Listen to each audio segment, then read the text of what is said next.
Inside the lighthouse, everything was quiet except for the occasional creak of wooden floorboards and the distant, echoing call of a night gull.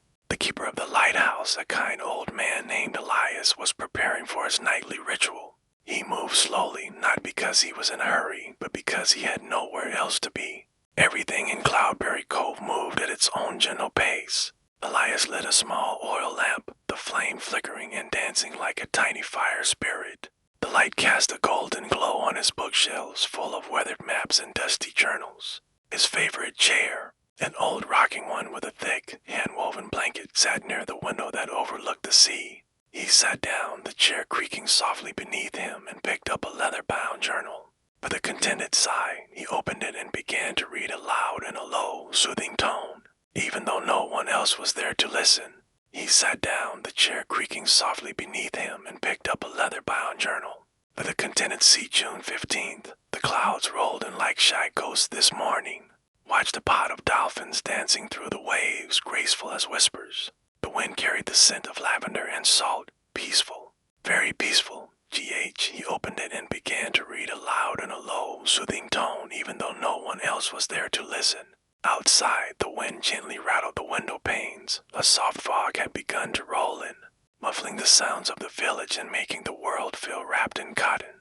The lighthouse beacon continued its slow spin, casting light into the fog, then disappearing, casting light again, then fading away. Elias closed his journal and leaned back in the chair. His eyelids grew heavier with every swing of the rocking chair, the crackle of the oil lamp, the sound of waves, the heartbeat of the cove. He let his thoughts drift.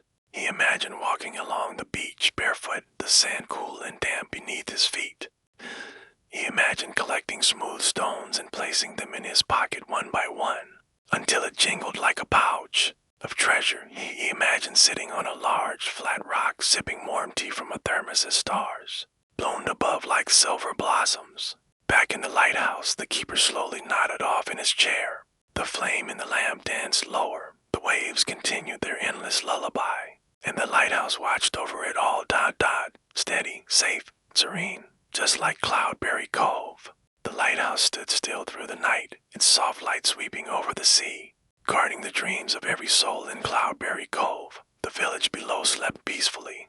Windows dim, chimneys resting, cats curled on porches, and boats swaying gently in the harbor, their ropes creaking ever so softly like lullabies for the sea. Inside the lighthouse, Elias stirred. It wasn't noise that woke him. It was a feeling, a tug at the edge of a dream, the kind that nudges you gently, like a friend with something to show you. He sat up slowly in his rocking chair, blanket falling from his shoulders. The oil lamp had long since gone out, leaving the room wrapped in silver shadows and the steady glow from the lantern above. He walked to the window and looked out over the water. The fog had thickened, painting the world in misty blues and soft grays, but through it all, just beyond the rocks where the tide whispered and curled, he saw a small light, not from his own tower. No, this was something else, faint, flickering, moving.